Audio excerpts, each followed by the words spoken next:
اعوذ باللہ من الشیطان الرجیم بسم اللہ الرحمن الرحیم۔ حضرت انس رضی اللہ تعالیٰ عنہ سے روایت ہے کہ نبی کریم صلی اللہ علیہ وسلم نے فرمایا، جس شخص میں یہ تین چیزیں ہوں گی یا جس شخص میں یہ تین چیزیں یہ خصلتیں موجود ہوں، اس نے ایمان کی حلاوت کو پا لیا۔ ایک یہ کہ اللہ اور اس کے رسول سے محبت سب سے زیادہ ہو، دوسری یہ کہ فقط جس سے بھی وہ کسی سے ملے تو اللہ کے لیے ملے، کسی سے دوستی رکھے یا دشمنی رکھے تو اللہ کے لیے رکھے، تیسری یہ کہ جب وہ دوبارہ کفر میں جانے کو اتنا برا سمجھے جیسا کہ آگ میں ڈالنے کو برا سمجھتے ہیں۔ اب اس کی تشریح دیکھتے ہیں۔ جس شخص میں تین چیزیں ہوں گی اس نے ایمان کی حلاوت کو پا لیا۔ حلاوت کیا ہوتا ہے؟ مٹھاس، مزہ، ذائقہ، نہیں اس سے لیکن اس کا جو باطنی مطلب ہے وہ ہے کہ قلبی حلاوت کو پا لیا۔ ایمان ایسی چیز نہیں ہے جو بظاہری چیز کوئی تو ظاہری طور پہ کوئی چیز رکھی ہوئی ہے جس کو انسان کھائے اور اس کی مٹھاس کو محسوس کرے، نہیں، ایمان وہ چیز ہے جب قلب میں اتر جاتا ہے تب ایمان محسوس ہوتا ہے کہ ہاں اس کے بندے کے اندر ایمان ہے۔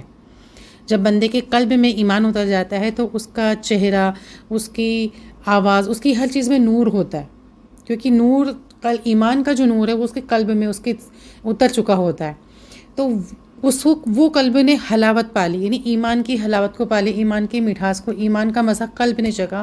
اصل کوئی مٹھاس والی کوئی میٹھی کوئی چیز نہیں تھی جس کو انسان نے پا لیا اور اس کی وہ حلاوت پا لی، ہے نا۔ یہاں سے قلبی حلاوت، قلب کی ایمان کی حلاوت اس سے مراد ہے کہ قلب میں ایمان اتنا اتر گیا ہے کہ اس کی مٹھاس سے، ایمان کی مٹھاس سے، ایمان کی حلاوت سے، اس کے مزے سے دل لبریز ہو گیا۔ اس کے بعد ہے کہ اللہ اور اس کے رسول سے محبت اتنی ہے سب سے زیادہ ہو۔ اللہ اور اس کے رسول سے محبت سب سے زیادہ سے مراد ہے کہ بندے کو اللہ اور اس کے رسول سے کسی اور سے اتنی محبت نہ ہو جتنی اللہ اور اس کے رسول سے ہو۔ اب کیوں ہو؟ کیونکہ اللہ تو ہمارا حقیقی خالق و مالک ہے، پیدا کرنے والا ہے نا۔ اگر اللہ سے بندے کی محبت نہ ہوگی تو پھر کس سے ہوگی؟ کیونکہ اصل جو ہمارا مالک ہے، ہمارا خدا ہے، ہمارا پروردگار ہے، ہمارا رب ہے، وہ تو اللہ رب العزت ہے۔ اور اگر ہماری محبت اگر اس سے بڑھ کر کسی اور کے ساتھ ہے تو یہ تو شرک ہے۔ شرک یہی تو ہے۔ اللہ تعالیٰ نے کیا فرمایا؟ سب کچھ کتنے ہی گناہ کر کے آؤ گے میں معاف کر دوں گا، لیکن اگر صرف شرک مت کرنا۔ اور شرک کیا ہوتا ہے؟ اللہ کے ساتھ کسی اور کو ملانا۔ جب آپ کی محبت آپ کے دل میں اللہ کے علاوہ کسی اور کی محبت پیدا ہو گئی تو وہ اللہ کے ساتھ شرک ہوا۔ حقیقت یہی ہے نا کہ اللہ کے ساتھ آپ نے کسی اور کو شمار کر لیا، پھر چاہے وہ اولاد کی محبت ہو یا والدین کی محبت ہو یا بیوی بچوں کی محبت ہو یا عورت کو شوہر کی محبت ہو، اس طرح یہ کیا ہے؟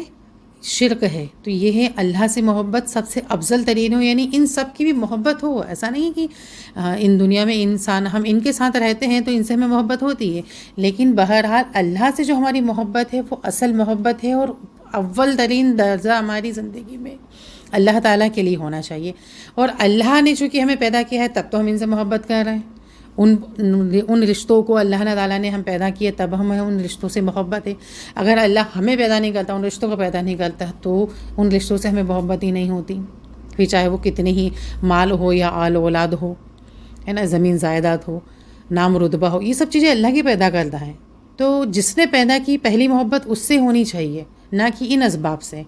اس سے محبت ہوگی تو یہ اسباب خود بخود پیدا ہو جائیں گے، اور اگر یہ اسباب پیدا ہو گئے اور تم نے اللہ سے محبت نہیں کی تو یہ اسباب تم سے چھین لیں گے، کیونکہ حقیقت دینے والا تو وہی ہے۔ اس لیے اللہ کی محبت سب سے افضل ترین ہونا چاہیے، بعد میں پھر ان سے محبت ہو۔ دوسری، رسول سے محبت، ہمارے نبی کریم صلی اللہ علیہ وسلم سے محبت ہونا، یہ بھی سب سے زیادہ محبت ہونا ضروری ہے۔ کیوں ہے؟ کیونکہ اللہ کی محبت کا جب یہاں پہلے ذکر آ رہے ہیں تو اللہ کی محبت پانے کے لیے، اللہ کا قرب حاصل کرنے کے لیے، اللہ کے پانے کے لیے آپ کو اللہ کے رسول محمد صلی اللہ علیہ وسلم کے راستے سے گزرنا پڑے گا، ان کے ذریعے سے اللہ تک جانا ہوگا۔ اللہ کے رسول محمد صلی اللہ علیہ وسلم کو ترک کر ان کو ایک طرف چھوڑ کر ان سے دوری رکھ کر آپ سیدھے ڈائریکٹ اللہ کے پاس پہنچنا چاہیں، اللہ کا قرب حاصل کرنا چاہیں، اللہ کو پانا چاہیں تو یہ ناممکن ہے، یا اس کی رضا حاصل کرنا چاہیں۔ اللہ تک پہنچنے کا ہر ذریعہ جو بھی ذریعہ ہے اللہ تک پہنچنے کا وہ نبی کریم صلی اللہ علیہ وسلم سے ہو کر جاتا ہے. ایسا کوئی ذریعہ نہیں جو نبی کریم صلی اللہ علیہ وسلم کو چھوڑ دے اور وہ ذریعہ ڈائریکٹ انسان اس ذریعے کے اللہ کے پاس سیدھا پہنچ جائے. ہر ذریعہ اللہ کا پاس پہنچنے کا، اللہ کی رضا کو حاصل کرنے کا، اللہ کو راضی کرنے کا، اللہ کی محبت، اس کی حلاوت، اس کا پیروی، اس کی اطاعت اللہ کے رسول سے ہو کر گزرتی ہے. قرآن میں بھی اللہ تعالیٰ نے 19 ٹائمز یہ بتایا ہے کہ اللہ کی اس اطاعت کرو، اور اللہ نے 21 ٹائم 21 مرتبہ یہ کہا ہے کہ میرے اور میرے رسول کی اطاعت کرو. تو اللہ اپنے رسول کو اپنے ساتھ جوڑا ہے. تو رسول اللہ سے پھر اللہ نے اپنے ساتھ میں جڑایا اللہ کو اور رسول کو، ساتھ میں جوڑ کے ایک ساتھ میں لیا کہ دونوں کی اطاعت ہی ساتھ میں اطاعت ایک ہوگی. علیحدہ ایک اللہ کی اطاعت مکمل اطاعت نہیں، رسول اللہ کی اطاعت مکمل اطاعت نہیں. جب دونوں کی ملا کر اطاعت کریں گے تو وہ مکمل اطاعت ہوگی، اور وہی مکمل کامل ایمان بھی وہی ہوگا. جب تک اگر آپ نے کسی ایک کی اطاعت کی، کسی ایک کو مانا اور دوسرے کو نہیں مانا، دوسرے کی اہمیت ترجیح نہیں دی، تو آپ کا ایمان مکمل نہیں ہے. ایمان مکمل ہی اس شرط پر ہوگا کہ جب اللہ اور اس کے رسول دونوں کی محبت، دونوں کی اطاعت، دونوں کی فرما برداری آپ کے دلوں میں برابر ہو. اور پہلے رسول اللہ کی، پھر رسول اللہ صلی اللہ علیہ وسلم، کیونکہ رسول اللہ ذریعہ بنیں گے اللہ تک کا، پھر اللہ کی. تو ہم اطاعت تو پھر اللہ کی کریں گے، اور رسول اللہ بھی وہی کہتے ہیں، لیکن رسول اللہ ذریعہ ہے. تو ہمیں پہنچنے کا ذریعہ پہلے رسول اللہ تک جاتا ہے، پھر رسول اللہ ہمیں اللہ تک پہنچانے کا ذریعہ بنیں گے انشاءاللہ.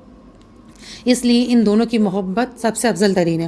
پھر وہ محبت چاہے آل و اولاد سے ہو، مال و دولت سے ہو، زمین و جائیداد سے ہو، بیوی بچوں سے ہو، نام رتبے سے ہو، جس بھی چیز سے محبت ہے آپ کو، وہ ہر چیز سے محبت ترین اعلیٰ ترین ہے. جیسے بتایا پہلے میں نے کہ ان سے محبت یہ اسباب ہے، اور حقیقی دینے والے سے محبت اگر اس سے رشتہ قائم ہو گیا، آپ کا تعلق قائم ہو گیا، تو یہ اسباب خود بخود آپ کے سامنے حاضر ہوں گی. لیکن اگر اسباب سے محبت کری تو حقیقی دینے والا وہ روٹ جائے گا، ہے نا. تو اس لیے حقیقی دینے والے کو سے محبت کرنا ہے تاکہ اسباب وہ خود بخود ہمارے لیے مہیا کر دیں. دوسرے کی فقط کسی سے محبت ہو تو ہم صرف اللہ کے لیے ہو. اگر ہم کسی سے ملیں اور دوسری دوستی رکھیں یا دشمنی رکھیں تو صرف اللہ کے لیے. اس کا مطلب کیا ہے؟ ہم کسی سے اس کا مطلب ہے کہ ہم کسی سے دوستی کریں یا کسی سے ملاقات کریں تو اس لیے نہ کریں کہ وہ مالدار ہے یا دولت والا ہے، عزت دار ہے، کوئی بڑا رتبے دار انسان ہے، کوئی بڑے مرتبے کا ہے، ہمارا فلاں کام ہو جائے گا، ہمارا فلاں کام نکل جائے گا، یا خوبصورت ہے نا، یا کسی اور وجہ سے ہم اس سے وہ تعلق نہ رکھیں. وہ تعلق پھر کیا کہلائے گا؟ اللہ اور اس کے رسول کے لیے نہیں ہے. ہمیں کسی سے تعلق رکھنا ہے تو اس سے تعلق رکھنا ہے جو اللہ اور اس کے رسول کے لیے ہو. یعنی وہ نیک وہ ہے، تقوی والا ہے، ایمان ہے والا ہے، پرہیزگار متقی ہے، اللہ سے خوف رکھنے والا ہے، اللہ سے تعلق رکھنے والا ہے. ایسے انسان سے ہمیں بہت تعلق رکھنا ہے، ایسے انسان سے ملنا ہے، اور ایسے انسان سے ملاقات ہمارے لیے اللہ میں ایسے ملاقات ہی کہہ لے گی ہم اللہ کے لیے ان سے مل رہے ہیں، کیونکہ وہ ان کی نیکیوں کو، ان کی اچھی خصلتوں کو دیکھ کر ہم کریں، نہ کہ دنیا وہی ان سے فائدہ حاصل کرنے کے لیے ہم ان سے تعلقات رکھ رہے ہیں یا ان سے ملاقات کر رہے ہیں. اسی طرح اگر کسی سے دشمنی بھی کر رہے ہیں تو اللہ کے لیے کر رہے ہیں. اگر کوئی انسان گناہ کی طرف مبتلا ہے تو اس سے دشمنی اس لیے رکھنا ہے کہ اللہ کی رضا کے خلاف یہ بندہ چاہ رہا ہے، تو ہمیں صرف وہ بات کو رکھنا ہے، نہ کہ یہ کہ اس بندے میں کوئی برائی سے نفرت کرنی ہے، برائی کرنے والے سے نہیں کرنا ہے. تو برائی سے نفرت، جب وہ بندہ برائی چھوڑ دے گا تو آپ دوبارہ اس سے محبت رکھیں. ایسا نہیں کہ ہم سے ہمیشہ کے لیے نفرت پالنے کی، یار انسان برا ہے تو ہمیں اس سے تعلقات نہیں رکھنا ہے. نہیں، برائی تو آتی جاتی رہتی ہے. وہ برائی جس دن چھوڑ دے گا، توبہ کر لے گا، اللہ اسے توبہ کی توفیق دے دے گا، تو پھر آپ کیا کریں گے؟ اس سے دوبارہ تعلقات قائم کریں گے، کیونکہ آپ کو اللہ کے لیے ملنا ہے. آپ کو دشمنی تھی اس سے، اس برائی کی وجہ سے تھی، اپنی پرسنل ذاتی اپنے نفس کے لیے نہیں. تو یہ کہلاتا ہے کہ اللہ کے لیے کسی سے ملنا، دوستی رکھنا، دشمنی رکھنا، یا اللہ کی کسی سے ملاقات بھی کرنا تو اللہ کے لیے کرنا، دوسری نفسانی خواہشات یا دنیاوی خواہشات کے لیے نہیں. تیسری یہ کہ دوبارہ اس کا کفر میں جانا اس کو اتنا ہی ناگوار گزرے یا اتنا ہی برا لگے جتنا کہ اس کو آگ میں ڈالا جانا برا لگے. اب کوئی انسان، اللہ تعالیٰ نے اس کو کسی کو ہدایت عطا کی ہے اور وہ ہدایت پر اللہ نے اس کو ہدایت حاصل ہو گئی، وہ ہدایت پر ہدایت یافتہ ہے. اس کے بعد اگر وہ کفر کی طرف خدا نہ خواستہ کسی وجہ سے لوٹتا ہے تو اس کو ایسے ہی نفرت کرنی چاہیے جیسے کہ اس کسی انسان کو آگ میں ڈالے جانے پر نفرت کرتی ہے. اس کی مثال کے طور پر جیسے ایک مثال دی جاتی ہے، مثال کے طور پر کہ جیسے ہمیں جب بھوک لگتی ہے تو ہمیں پیاس کی طلب، ہمیں بھوک لگتی ہے تو ہمیں کھانے کی طلب ہوتی ہے، جب پیاس لگتی ہے تو ہمیں پانی کی طلب ہوتی ہے۔ تو جیسی رغبت ہمیں پیاس لگنے پر پانی کی ہوتی ہے، بھوک لگنے پر روٹی کی طلب ہوتی ہے، ویسی رغبت ہمیں ایمان کی طرف اور ایمان کی حلاوت کی طرف اور کفر سے بچنے کی طرح ہونی چاہیے۔ اور ویسی جیسے ہمیں رغبت نہیں ہے کسی چیز کی، کب رغبت نہیں ہے ہمیں کسی چیز کی؟ ہمیں بھوک نہیں لگ رہی تو ہمیں روٹی کی رغبت نہیں ہوتی، ہمیں پیاس نہیں لگ رہی تو ہمیں پانی کی رغبت نہیں ہے نا؟ تو اس طرح سے ہم پھر اس کو توجہ ہی نہیں دیتے ہیں، تو وہ کفر میں کفر کی طرف سے ہمیں اس طرح سے بچنا ہے، کفر میں جانے کی طرح، جیسے کفر میں ہمیں کفر سے بچنے کے لیے اس طرح سے بچنا ہے جیسے کہ آگ میں ڈالا جا رہا ہو، تو ہم کو ان سے بچنا ہے۔ اور رغبت ہمیں کفر سے بچنے کے لیے اسی طرح اختیار کر لیں جیسے ہمیں روٹی پانی کی طرف ہمیں رغبت ہوتی ہے۔ الحمدللہ بخاری شریف کی باب الایمان سے یہ حدیث ہے۔